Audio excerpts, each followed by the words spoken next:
Hello दोस्तों, एक बार फिर से बहुत बहुत स्वागत है आपका मेरे चैनल पर।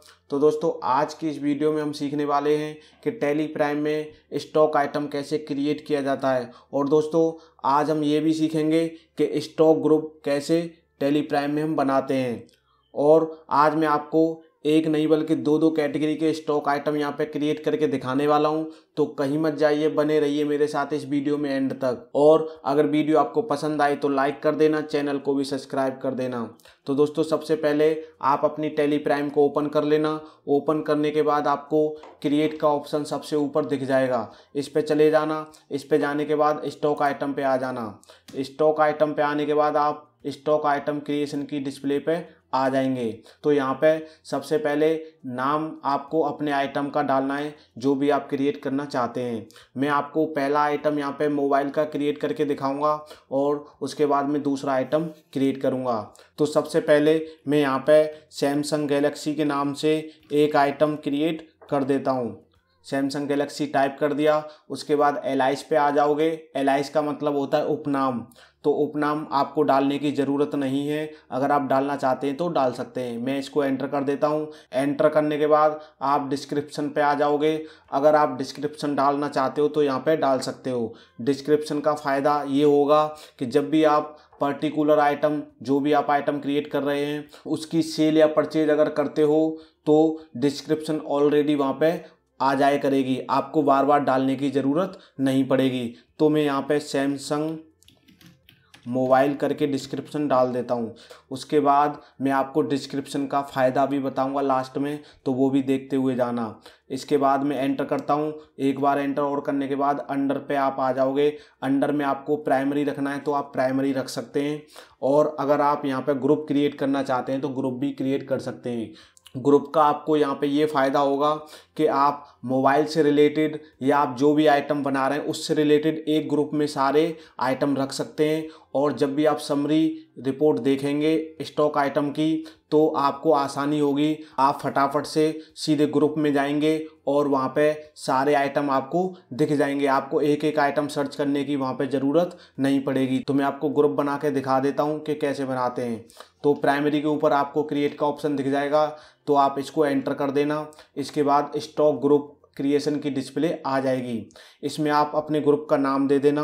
फ़िलहाल मैं यहाँ पे मोबाइल करके एक ग्रुप बना देता हूँ और इसको एंटर करके अंडर प्राइमरी में रख लेता हूँ और एंटर करके एक्सेप्ट करा देता हूँ। इसके बाद आपको यहाँ पर यूनिट्स क्रिएट करनी पड़ेंगी। आप जानते ही होंगे कि मोबाइल हमेशा पीसेज में आता है, तो पीसेज के नाम से हम क्रिएट पे जाके एक यूनिट क्रिएट कर देते हैं। तो आपको यहाँ सबसे पहले ऑप्शन दिखेगा सिंबल का, तो सिंबल में आपको यहाँ पे लिखना है पीसेज। उसके बाद एंटर करना। फॉर्मल नेम में कुछ नहीं डालना। उसके बाद एक बार एंटर और करेंगे तो यूनिट क्वांटिटी कोड पे आ जाएंगे। यहाँ पे आपको पीसेज का यूनिट क्वांटिटी कोड ढूंढना है। तो उसको ढूंढने के लिए आपको यहाँ पे पीसेज जैसे ही टाइप करेंगे तो आपको पीसेज का यूनिट क्वांटिटी कोड मिल जाएगा। आप इसको सिलेक्ट कर लेना और एंटर करके एक्सेप्ट करा देना। इसके बाद आप देख सकते हैं यूनिट्स में आपका पीसेज आ चुका है। अब आपका ऑल्टरनेट यूनिट पे कर्सर आ जाएगा। अगर आपका ऑल्टरनेट यूनिट का ऑप्शन अगर नहीं दिख रहा है तो आप कहां से इसको करेंगे मैं आपको बता देता हूं। यहीं पे रहते हुए आप F12 प्रेस कर देना। F12 प्रेस करते ही आप कॉन्फ़िगरेशन पे आ जाएंगे। अगर आपकी कॉन्फ़िगरेशन इस तरह से नहीं बल्कि इस तरह से दिख रही है तो आपको क्या करना है, यहाँ पे आ जाना है और इसको बाई प्रेस करके एंटर कर देना है। उसके बाद आपको यहाँ पे आ जाना है और इसको वाई प्रेस करके एंटर कर देना। तो आपकी जितनी भी सेटिंग है वो सारी यहाँ पे डिस्प्ले हो जाएंगी। इसके बाद आप वन बाय वन जो भी सेटिंग आप इनेबल करना चाहते हैं वो इनेबल कर सकते हैं। मैंने फ़िलहाल प्रोवाइड एलाइज फॉर नेम यहाँ पे यस करके रखा है और provide description for stock item ये सारी चीज़ें यहाँ पे इनेबल करके रखी हैं। और आप अगर यूनिट्स का ऑप्शन आपको नहीं दिख रहा है तो प्रोवाइड यूनिट ऑफ मेजरमेंट पे चले जाना और इसको यस कर देना। मैंने यस करके रखा है और एंटर करके इसको एक्सेप्ट करा देना। इसके बाद आपको ऑल्टरनेट यूनिट भी यहाँ पे क्रिएट करनी पड़ेगी क्योंकि मैंने कोई भी ऑल्टरनेट यूनिट यहाँ पे क्रिएट करके नहीं रखी है। तो ऑल्टरनेट यूनिट क्रिएट करने के लिए आपको क्रिएट का ऑप्शन दिख जाएगा, इसको एंटर कर देना। इसको एंटर करने के बाद फिर से सिंबल में आपको ऑल्टरनेट यूनिट का नाम यहाँ पे डालना है। तो यहाँ पे बॉक्स के नाम से हम यहाँ पे एक यूनिट क्रिएट कर देंगे। उसके बाद आप यूनिट क्वांटिटी कोड पे आ जाएंगे और बॉक्स का यूनिट क्वांटिटी कोड होता है बॉक्स। आप देख सकते हैं बॉक्स का बॉक्स ही है, इसको सिलेक्ट कर लेना और इसको एंटर करके एक्सेप्ट करा देना। इसके बाद आपको एक ऑप्शन और इनेबल हो जाएगा वेयर में आपको एक बॉक्स और उसके बाद एक पीस, यानी कि एक बॉक्स में एक ही पीस आता है। तो इस तरह से यहाँ पे सिलेक्ट कर लेना है। अगर आपका कोई और आइटम है मीटर में, लीटर में या फिर फुट में, तो आप अपने हिसाब से यहाँ पे डालेंगे। इसके बाद आप आ जाएंगे स्टेचुरी डिटेल पे। स्टेचुरी डिटेल में आपको एप्लीकेबल कर देना है। उसके बाद सेट ऑल्टर जीएसटी डिटेल्स में आपको बाई प्रेस करके एंटर कर देना। इसके बाद आपकी ये वाली विंडो आ जाएगी। इसमें आपको सबसे पहले तो जो भी आप आइटम बना रहे हैं उसका HSN नंबर यहाँ पे डाल देंगे। मैं मोबाइल का बना रहा हूँ तो मैं मोबाइल का HSN यहाँ पे डाल देता हूँ। उसके बाद एंटर करते हैं इज नॉन जीएसटी गुड। अगर आपका नॉन जीएसटी गुड है तो आपको यहाँ पे यस करना है, नहीं तो आप इसको एंटर करके आगे बढ़ जाना। इसके बाद कैलकुलेशन टाइप में आपको ऑन वैल्यू रखना है और टैक्सेबिलिटी में आपको यहाँ पे टैक्सेबल कर देना है। लेकिन अगर आपका एग्जम्प्टेड है तो एग्जम्प्ट सिलेक्ट करेंगे और निल रेटेड आइटम है कोई तो आपको यहाँ पे निल रेट सिलेक्ट करना है। लेकिन मेरा टैक्सेबल है तो मैं यहाँ पे टैक्सेबल सिलेक्ट कर लूँगा। इसके बाद आ जाते हैं हम इज रिवर्स चार्ज एप्लीकेबल। अगर आपके आइटम पे रिवर्स चार्ज एप्लीकेबल है तो आपको ये यस करना होगा, अगर नहीं है तो आप नो ही रहने दें। इसके बाद आपको लास्ट ऑप्शन दिखेगा इज इनेजिबल फॉर इनपुट क्रेडिट। आप कोई ऐसा आइटम क्रिएट कर रहे हैं जिस पे आपको इनपुट क्रेडिट नहीं मिलने वाला, तो आपको यहाँ पे यस करना है, वरना आप इसको नो ही रहने देंगे। इसके बाद एक बार फिर से एंटर करेंगे, आप आ जाएंगे रेट पे। तो आपको अपने आइटम का जीएसटी रेट यहाँ पे डालना है। 5% है, 12% है, 18% है या फिर 28% है। तो मेरे इस आइटम का 18% है तो मैं 18 डाल देता हूँ और एंटर करता हूँ। तो जैसे ही मैं एंटर करूँगा तो आपको पता है यहाँ पे ऑटोमेटिक कैलकुलेट हो जाएगा। इसके बाद एंटर करके इसको एक्सेप्ट करा देंगे। इसके बाद टाइप ऑफ सप्लाई में आपको गुड्स सिलेक्ट कर लेना है और एंटर कर देना है। और रिपोर्टिंग यूक्यूसी में आपको यहाँ पे पीसेस सिलेक्ट कर लेना है और एंटर करके इसको आगे बढ़ जाना है और एक्सेप्ट करा देना है। इसके बाद आपका एक आइटम बन चुका है। अब हम आइटम भी बनाया हमने और ग्रुप भी बनाया, तो पहले हम यहाँ पे आइटम को देख लेते हैं कि हमारा बना है कि नहीं। उसके लिए आप वापस आ जाना स्किप करके और आप गेटवे ऑफ टैली पे आ जाएंगे और उसके बाद आपको चले जाना स्टॉक समरी पे। अब आप देख सकते हैं यहाँ पे मोबाइल के नाम से हमने एक ग्रुप बनाया था। जैसे ही मैं इसको एंटर करूँगा तो इसके अंदर हमारे आइटम जो भी बनाए होंगे वो यहाँ पे दिख जाएंगे। मैंने एक ही आइटम, पहला आइटम यहाँ पे बनाया था सैमसंग गैलेक्सी के नाम से, तो वो हमारा यहाँ पे डिस्प्ले हो रहा है। मैं इसको एंटर करूँगा तो अभी आप देख सकते हैं कि यहाँ पे हमने कोई एंट्री नहीं करी, इसलिए यहाँ पे कोई भी एंट्री आपको डिस्प्ले नहीं हो रही। तो अभी आइटम और ग्रुप बन चुके हैं। अब हम चले जाते हैं दूसरा आइटम क्रिएट करने के लिए। तो दूसरा आइटम क्रिएट करने के लिए मैं क्रिएट पे चला जाऊंगा। क्रिएट पे जाने के बाद फिर से मैं स्टॉक आइटम पे आ जाऊंगा। स्टॉक आइटम पे आने के बाद स्टॉक आइटम क्रिएशन की डिस्प्ले आ जाएगी। अभी हमने पीसेज के हिसाब से यहाँ पे आइटम क्रिएट करा था। अब हम कोई दूसरी कैटेगरी का आइटम यहाँ पे ले लेते हैं। तो इस बार मैं आपको किलोग्राम में यहाँ पे आइटम क्रिएट करूँगा और उसके बारे में यहाँ पे समझ लेते हैं। तो मैं यहाँ पे एक पॉलीमर से रिलेटेड एक आइटम क्रिएट करने वाला हूँ। पॉलीमर मतलब प्लास्टिक ग्रेनुअल्स का जो दाना आता है उसका आइटम मैं यहाँ पे क्रिएट करने वाला हूँ। प्लास्टिक ग्रेनुअल ABS के नाम से मैं यहाँ पे एक आइटम क्रिएट कर देता हूँ।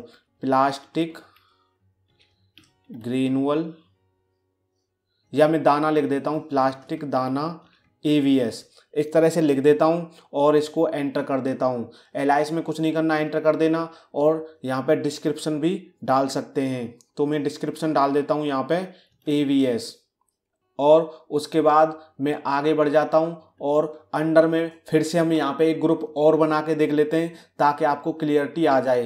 तो ग्रुप बनाने के लिए आपको पता है क्रिएट पे जाना है और एंटर कर देना है। अब हम यहाँ पे एक ग्रुप और बनाएंगे और इसका नाम मैं रख देता हूँ ABS। तो ABS मैंने टाइप कर दिया। इसके बाद इसको एंटर करके एक्सेप्ट करा दूंगा। अब आप देख सकते हैं अंडर में ABS आ गया। इसके बाद अब हम आ जाते हैं यूनिट्स पे। तो यूनिट्स में आपको यहाँ पे सिलेक्ट करना है केजी, क्योंकि जो प्लास्टिक दाना है वो केजी में आता है और 25 किलो के बैग में आता है, यानी एक बैग में 25 किलो दाना होता है। तो इसके लिए अब हम यहाँ पे एक यूनिट्स क्रिएट कर लेते हैं और सिंबल में हमें यहाँ पे लिखना है KGS। उसके बाद एंटर करना है। एक बार एंटर फिर करेंगे तो यूनिट क्वांटिटी कोड पे आ जाएंगे। अब KGS का यूनिट क्वांटिटी कोड हम यहाँ से ढूंढ लेते हैं। तो अभी KGS का किलोग्राम यहाँ पे आपको दिख जाएगा, इसको सिलेक्ट कर लेना, एंटर करके एक्सेप्ट करा देना। इसके बाद आ जाएंगे ऑल्टरनेट यूनिट पे। तो अभी मैंने बताया ऑल्टरनेट यूनिट इसकी होगी बैग, क्योंकि ये एक बैग में 25 किलो आता है, तो बैग में आता है, तो बैग का अभी हमने यहाँ पे कोई भी यूनिट क्रिएट नहीं करा है, तो हम यहाँ से फिर से एक ऑल्टरनेट यूनिट भी क्रिएट कर लेते हैं। तो क्रिएट पे चले जाना और यहाँ पे लिख देना बैग्स और एंटर करके यूनिट क्वांटिटी कोड भी सिलेक्ट कर लेना। यहाँ पे बैग्स करके आपको दिख जाएगा, इसको एंटर कर देना और एक्सेप्ट करा देना। इसके बाद आपको वेयर का ऑप्शन दिखेगा, इसको आप कर देना एक बैग में। उसके बाद एक टाइप करके यहाँ पे एंटर करना और 25 किलो। तो अब आप समझ गए कि एक बैग में 25 किलो दाना है। इसके बाद आप आ जाएंगे स्टोचरी डिटेल पे, इसको एंटर कर देना और सेट ऑल्टर GST डिटेल को यस कर लेना। हम फिर से यहाँ पे वही HSN डालेंगे, यहाँ पे डिस्क्रिप्शन डालने की ज़रूरत नहीं होती, अगर आप डालना चाहते हैं तो डाल सकते हैं। तो मैं यहाँ पे एंटर कर देता हूँ और HSN नंबर यहाँ पे डाल देता हूँ। AVS का जो भी HSN होता है मैं यहाँ पे टाइप कर देता हूँ 39033000। उसके बाद एंटर करता हूँ। तो ये मैंने बता ही दिया आपको यहाँ पे, तो मैं इसको आगे बढ़ जाता हूँ। ऑन वैल्यू यहाँ से सिलेक्ट कर लेंगे, टैक्सेबल यहाँ पे सिलेक्ट कर लेंगे। उसके बाद आप आ जाएंगे नीचे और यहाँ पे फिर से आप 18% सिलेक्ट कर लेंगे। उसके बाद आ जाएंगे आप टाइप ऑफ सप्लाई पे, यहाँ पे गुड सिलेक्ट कर लेंगे और रिपोर्टिंग UQC पे आप आ जाएंगे और किलोग्राम यहाँ से सिलेक्ट कर लेंगे। इसके बाद इसको एंटर करके एक्सेप्ट करा देंगे। तो दोस्तों अभी हम दूसरा आइटम भी यहाँ पे देख लेते हैं कि हमारा बना है कि नहीं। उसके लिए आप बैक आ जाना और गेटवे ऑफ टैली पे आने के बाद आपको यहाँ पे स्टॉक समरी का ऑप्शन दिख जाएगा, इसको एंटर कर लेना। इसके बाद आप देख सकते हैं मैंने दो ग्रुप बनाए थे, एक ABS के नाम से, एक मोबाइल के नाम से। तो अभी हमारे दोनों ग्रुप बन चुके हैं।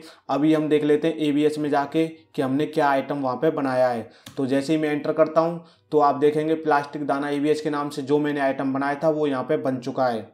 तो दोस्तों मैं यहाँ पे एक चीज़ और आपको बता देता हूँ कि अगर मैंने और भी आइटम यहाँ पे क्रिएट करे होते तो वो सारे के सारे आपको यहाँ पे नीचे दिख जाते।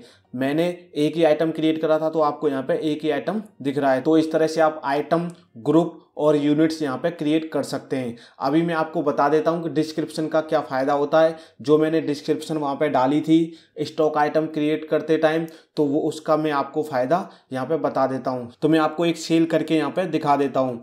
तो हम वाउचर पे चले जाते हैं सेल के। उसके बाद हम यहाँ पे पार्टी नेम में कैश सिलेक्ट कर लेते हैं और इसको एंटर करके आगे बढ़ जाते हैं और सेल्स लेजर में सिलेक्ट करते हैं। अब हम जैसे हम यहाँ पे आइटम का नाम डालेंगे तो डिस्क्रिप्शन ऑटोमेटिक यहाँ पे आपकी आ जाएगी, जो भी आपने स्टॉक आइटम क्रिएट करते टाइम डाली थी। तो मैंने एक सैमसंग गैलेक्सी के नाम से आइटम बनाई थी ये वाली, तो इसको मैं जैसे ही सिलेक्ट करूँगा तो आप देख सकते हैं डिस्क्रिप्शन में ऑलरेडी यहाँ पे सैमसंग मोबाइल लिखा आया है। जैसे मैं इसको एंटर करता हूँ तो इसके नीचे सैमसंग गैलेक्सी आइटम का नाम हो गया और डिस्क्रिप्शन में मैंने डाला था सैमसंग मोबाइल, तो वो यहाँ पे आ जाएगा।